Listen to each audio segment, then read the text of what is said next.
Freedom is a fragile thing, and it's never more than one generation away from extinction. It is not ours by way of inheritance. It must be fought for and defended constantly by each generation, for it comes only once to a people. And those in world history who have known freedom and then lost it have never known it again. What if sometimes to love your country, you had to alter or abolish the government? What if Jefferson was right? What if that government is best which governs least? What if it is dangerous to be right when the government is wrong? What if it is better to perish fighting for freedom than to live as a slave? What if freedom's greatest hour of danger is now?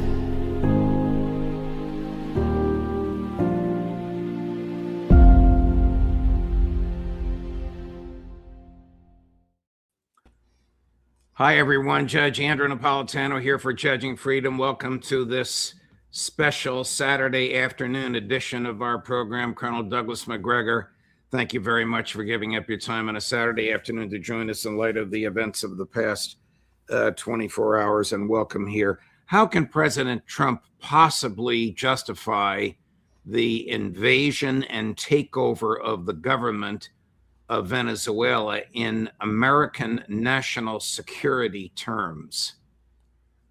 Well, Judge, that's a great question, and I think it's irrelevant because he's done it. I think we have to accept the fact that he's now committed the United States Armed Forces and the wealth and power of the United States to intervention in Venezuela. That's it. I mean, we could sit here and pick apart the allegations about drugs or the presence of Hamas and Hezbollah training camps and all this sort of business. Doesn't make any difference. He's already acted. And right now, as far as I can tell, the Senate Armed Services Committee has already signed on for the operation, characterizing it as law enforcement. And that is presumably because the DEA was part of the team that went in with Delta Force to seize President Maduro and his wife. So it's a fait accompli.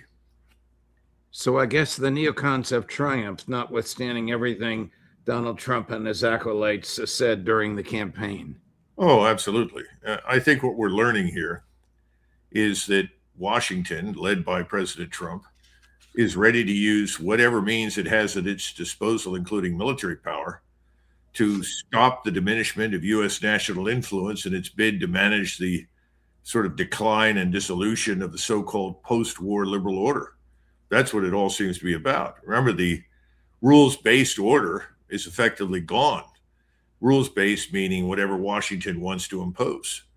And President Trump simply stated very, very categorically, we can do it again. Nobody can stop us. There's nothing with the capability that we have. You know, somebody said, well, Team America is back. If you ever saw that funny puppet show, I think that's where we are right now. And lots of people are saying, fine, this is great. The question is, what happens now? That's, difficult to answer, but we need to talk about that.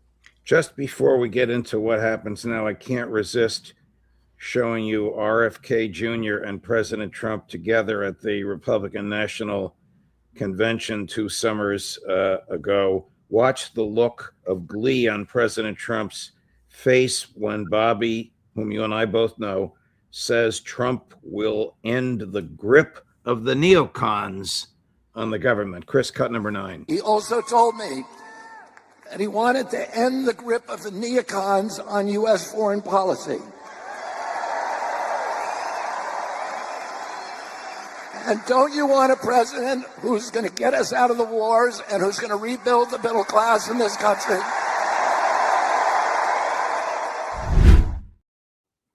We don't have that. We have a president who wants to start wars. Well, the question is, who's really in charge? I mean, I know President Trump appears to be. I'm not convinced that's the case, because remember, during that convention, you had this giant Israeli flag suddenly appear in the middle of the Republican convention.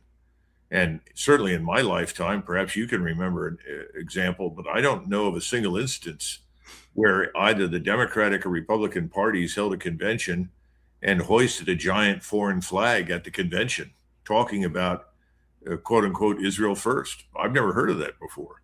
Is there a nexus between this invasion and takeover of the government of Venezuela and the likely coming, you've predicted this many times, Israeli-U.S. invasion of Iran? I think it's pretty hard to disengage one from the other. I mean, he said what he said about we can do it again. Nobody can stop us. Nobody has the capability that we have. People are inferring from that he's talking about potentially Mexico doing something of a similar nature, or some other countries in Central America. I think they believe in Washington that they have now frightened everyone in Latin America from the Rio Grande down to the Straits of Magellan. I don't think they have. I think they've infuriated and offended large numbers of people in that strip. But I don't think that we've necessarily frightened them. The other thing is that I think that, one of the first people to congratulate President Trump on this great achievement of arresting them and getting out and back to the United States was Nate Rothschild, or Nat. I don't know if he calls himself Nat or Nate. I couldn't tell, but he was one of the first people to congratulate President Trump. The question you have to ask yourself is, why would he bother? What's he got in this game? And I think we have to understand that from the very beginning, we had all these allegations about Hamas and Hezbollah training camps in Venezuela. Not that anybody I know in the intelligence business believes that. I don't think anybody in the intelligence business believes the bit about Maduro is a drug kingpin. If Trump were interested, the most significant exporter of cocaine in the modern history. Well, let's set that aside for a moment and chalk that up to one of many justifications for going in. And let's keep in mind that what you have in Venezuela is not only the world's largest oil reserves. Of course, this is mostly heavy oil that's difficult to refine, and in that sense, they're only in the top 5. But nevertheless, you have the oil reserves. You've also got natural gas, bauxite, nickel, rare earths, and apparently massively endowed with gold in one of the largest iron ore deposits in the Western Hemisphere. So all of those things are wrapped up in this, and he's now telling everybody that we're going to rebuild everything. We're going to restore the health of the oil infrastructure. It's in ruins, and he admits that that's going to take a long time to happen. But that's the sort of thing he's talking about. And American corporations are going to march into the country, and everybody's going to get rich. Venezuela's population is going to be rich. We're going to get rich. Everyone benefits. And so then the question is, will Washington now provide a lucrative economic package to lift Venezuela out of poverty and chaos? And will all of this happen at our expense?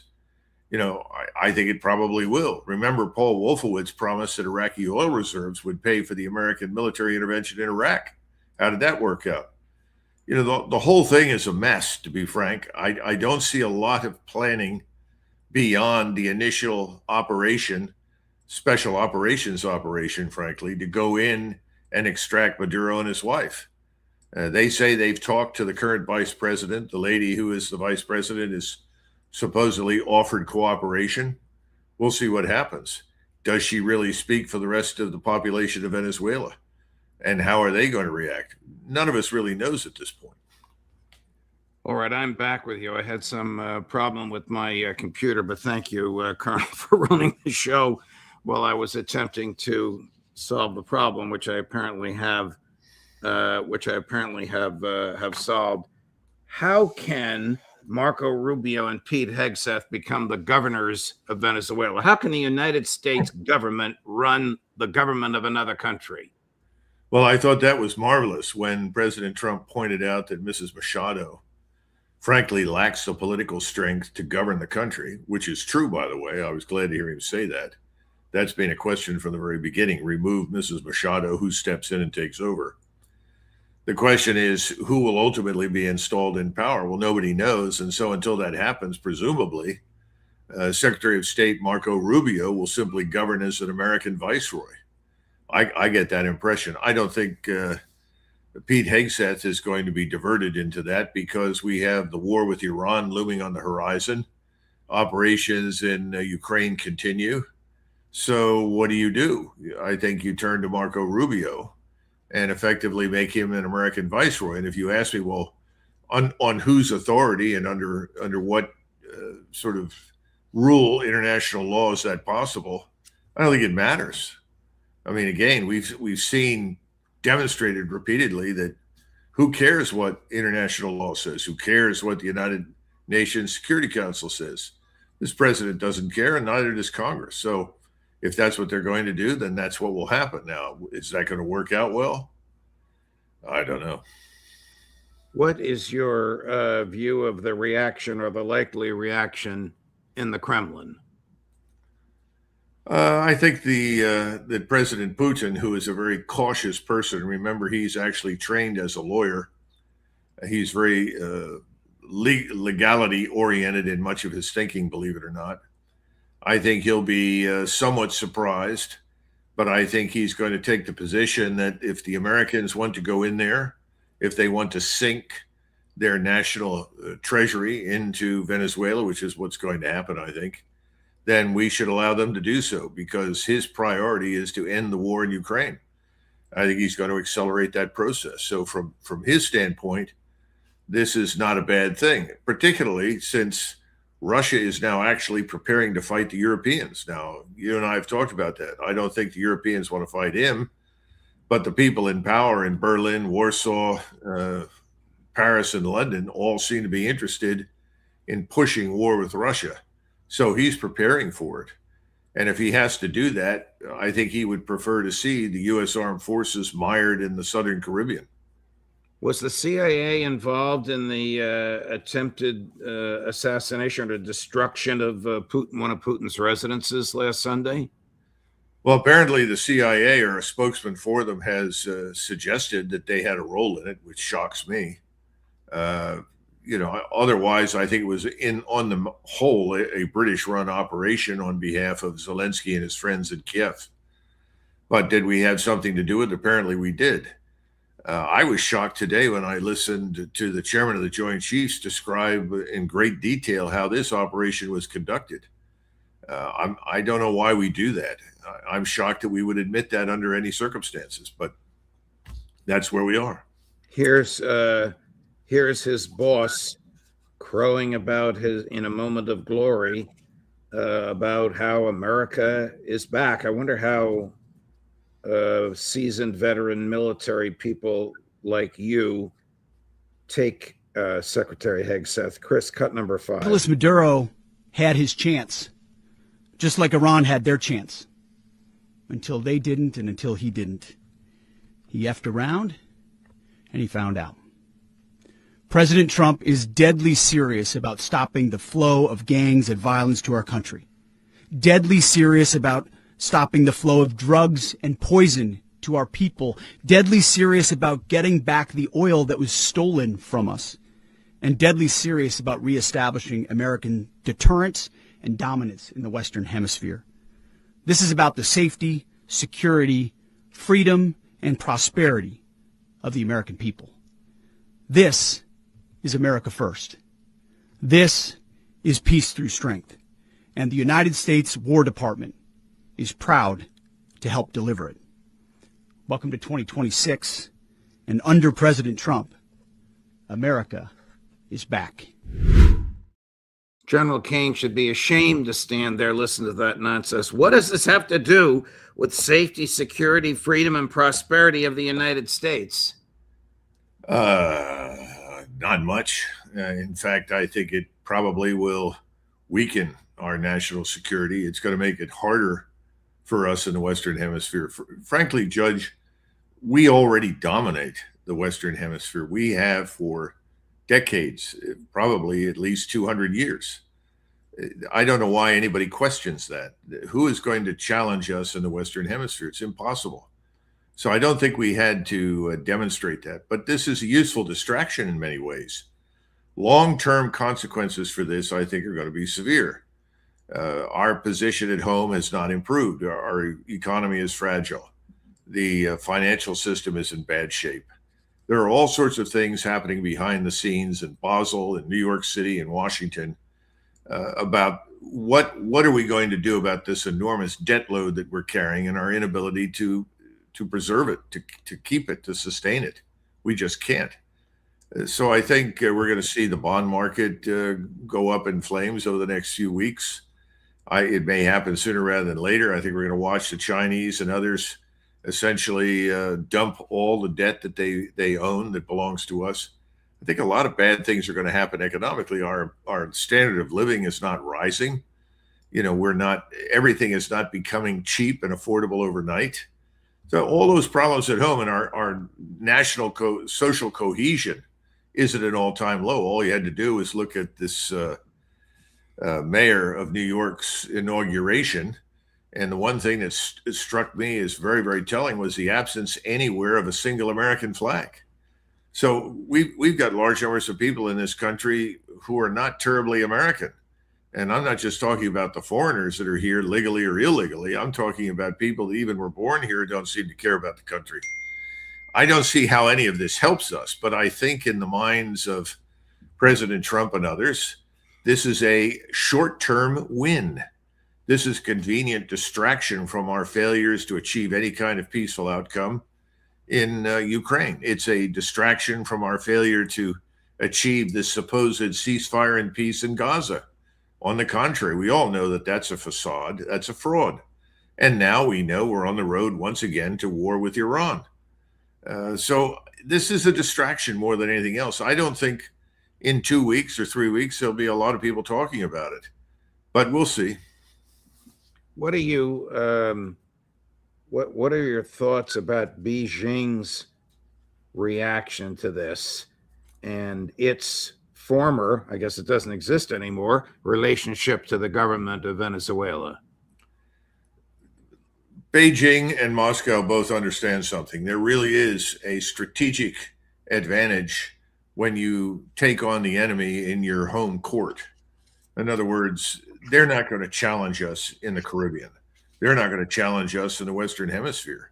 So the idea that the Chinese or the Russians and their military influence or power would be squandered in some way in the defense of Venezuela is absurd. They're not stupid. They're not going to repeat the mistake that we have made by investing heavily in Ukraine in a war against Russia that there was no chance of ever winning. So that's not going to happen. I think the Chinese will be mildly offended, but they'll turn around and say, well, there's oil elsewhere. They'll get it from other sources. I think that'll be the sum total of it. And I think the Chinese will then increasingly make life harder for us by shedding the debt, by selling off the U.S. treasuries. And we're already, in a vulnerable position in that connection. I think that's only going to get worse. It's going to get worse because the government will have to offer higher interest rates, and then the government will be borrowing money in order to pay interest on borrowed money. If anything's a recipe for economic collapse, it's that. You commented a few minutes ago about your surprise at General Kane giving the details that he gave. I'd like to dive into this for a little bit. The chair of the Joint Chiefs of Staff is not a command position, is it? No. He's just an advisor. He doesn't direct troops, does he? Yeah, federal law, Title 10 U.S. Code says that he is the senior military advisor to the President of the United States. Now, that's all he is. But he probably, as some of his predecessors have, exercises greater influence than simply advice to the President. But I think he's also a prop for the administration. If you go back to the Vietnam War, you remember that every time LBJ wanted to announce something or say something, all the military leaders were hauled out in uniform. Right. In order to confer legitimacy on whatever it was that President Johnson was saying or doing. I think that was also true in Mar-a-Lago. Now, that doesn't mean he's saying something that isn't true. I think he's saying what is true. And he may have actually discussed it with the president. The president may have said, tell him everything. Let them all know. Let them know this is good. This will frighten the hell out of our potential opponents and competitors. Well, I disagree with that. I would not have stood up there and provided any details on the operation. I would simply say this was a very successful operation. He's now in custody. He's going to be tried in a court of law. The Department of Defense or the Department of War has executed its mission per the guidance of the president. That's it. That's all I would have said. But he's part of the team, just as Westmoreland was part of LBJ's team. I think this is always a bad thing. Marshall and the people immediately after the war, when they testified, in most cases, they actually did it in civilian clothes. Very few Americans understand that. So his chief of staff crossed the river and he wore a suit. And that was for the express reason that people at the time did not want to be intimidated by the military. And the military leadership did not want to be cast in the role as intimidating political figures, elected officials. And finally, people like Marshall did not want to be seen as creatures of FDR. Well, right now, that's all gone. Everybody that you appoint to any high rank in the armed forces today is encouraged to do the opposite, and they are, in fact, creatures of the administration they serve. Here's the president boasting that what happened yesterday was the greatest assemblage of American military power. I can't say this with a straight face since World War II. Colonel, your thoughts on this? Chris, cut number 2. The United States Armed Forces conducted an extraordinary military operation in the capital of Venezuela. Overwhelming American military power, air, land, and sea, was used to launch a spectacular assault. And it was an assault like people have not seen since World War II. Does that make any sense to you, Colonel? Oh, well, it makes sense in terms of President Trump's approach to everything. Remember, whatever discussion he has with anybody is terrific. Whatever he thinks of, whatever he advocates, whatever he sets out to do, whatever program he embraces is spectacular and unlike anything in human history. So that's all very predictable. In truth, we took a very large jackhammer and killed a flea. Those are the facts. The forces that we assembled were probably disproportionately large for what we set out to do, at least to this point. And Venezuela was never in a position militarily to stop us. I mean, again, the old adage applies here. It's very easy to get into a place like Venezuela, just as it was very easy for us to get into Vietnam. But it always turns out to be hell to get out. And I'm not really worried about, what we've done thus far. I'm worried about the fact that we're going to double down. We're going to occupy. We're going to involve our forces on the ground to provide, quote unquote, stability and protection for whatever we do. And that inevitably becomes a nightmare. And it costs a lot of money and it inevitably costs some lives. So that's what's at stake here. But, otherwise, no, what we did, we could do almost anywhere in much of the developing world. It's not a great military achievement, but I wouldn't try it against the Chinese, the Russians, the North Koreans. I would be careful about trying it against the Iranians. Here's the president responding. I think this is a terrifying answer, Colonel, but you of course, have a military lens through which you can examine what he said. Boots on the ground. Chris, cut number 7. Does the U.S. running the country mean that U.S. troops will be on the ground? How will that work? Well, they always say boots on the ground. So we're not afraid of boots on the ground if we have to have. We had boots on the ground last night at a very high level, actually. We're not afraid of it. We don't mind saying it. But we're going to make sure that country is run properly. We're not doing this in vain. This is a very dangerous attack. This is an attack that could have gone very, very badly. Could have gone very badly. We could have lost a lot of people last night. We could have lost a lot of dignity. We could have lost a lot of equipment. The equipment is less important, but we could have lost a lot. And we're going to make sure that this is proper. We're there now. We're ready to go again if we have to. We're going to run the country right. It's going to be run very judiciously, very fairly. They stole our oil. We built that whole industry there. And they just took it over like we were nothing. And we had a president that decided not to do anything about it. So we did something about it. We're late, but we did something about it. Yeah, please. Is he buying us or himself another Vietnam? Well, he's dismissing out of hand the possibility that once you put ground forces into an area like that, you are committing the United States to potentially a long-term strategic investment. And he's simply saying that's the way it is. We're not worried about it. We're comfortable. We think we can make this work. Well, we'll see. I think it's a mistake. We have a long record, we don't need to go over it, of failure in Latin America, where interventions with Marines or soldiers have produced outcomes that were not favorable to the United States, certainly weren't favorable to the people where we intervened. So I think this is a mistake, but he's taking this position. What other position could he take?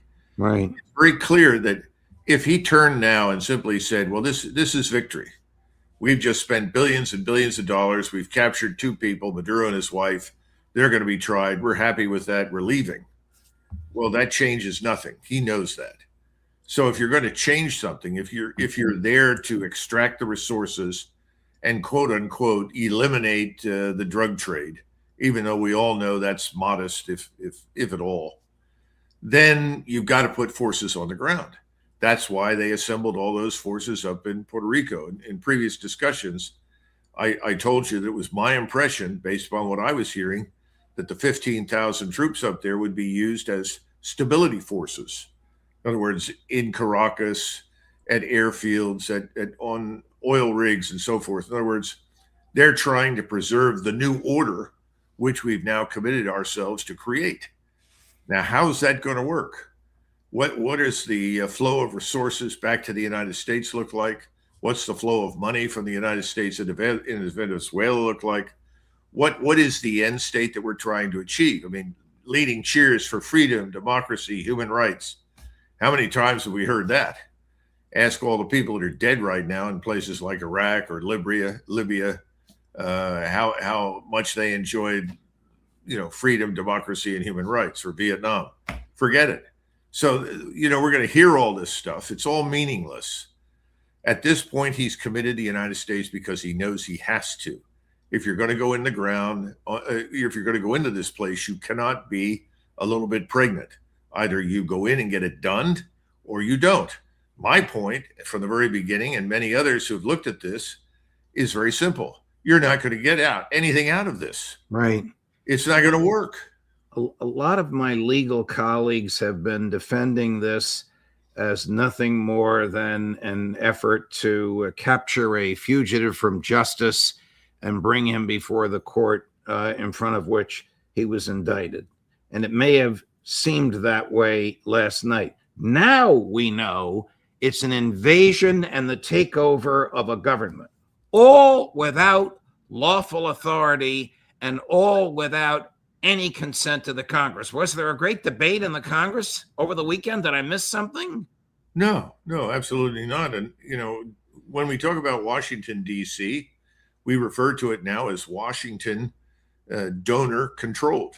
It's not the District of Columbia. It's just donor controlled Washington. The donors are behind this. The people that own your Congress, that own your government, are behind this. They're quite content with it. They see themselves as benefiting from it. I think you've had Larry Johnson on talk about investigations underway, tracing millions and millions of dollars meant for Ukraine that end up somehow or another magically finding their way back into the accounts of people like Lindsey Graham or Chuck Schumer. This is a bipartisan operation. These people are going along because they expect a profit from this, because their donors expect a profit from it. The notion that this could be another Titanic failure, like Iraq, like Afghanistan, cost us hundreds of billions, trillions of dollars, from which we extract no strategic benefit whatsoever, that is simply not understood. It's not even seriously considered. Colonel, right now, you have drawn one of the largest live audiences we've ever had. It's a holiday weekend. It's a Saturday afternoon. I thank you very much for your time and your analysis. I hope we can discuss this again in a few days during the week. We probably will know more about it than we do right now. But thank you very much, Colonel. Well, the important thing now, Judge, is for you and for me to stay alive through all of this, because we're not taking a very popular position right now. No, we're not. When my computer froze a few minutes ago, I was wondering if it was the gremlins. I think it was just one of those. The bad gremlins. I think it was just one of those things. But thank you, Colonel. Okay, thank you, Judge. Happy New Year to you. We have one more show for you this Saturday afternoon. Cold, snowy, windy here in Northwest New Jersey. At 3 o'clock, Scott Ritter, Judge Napolitano for Judging Freedom.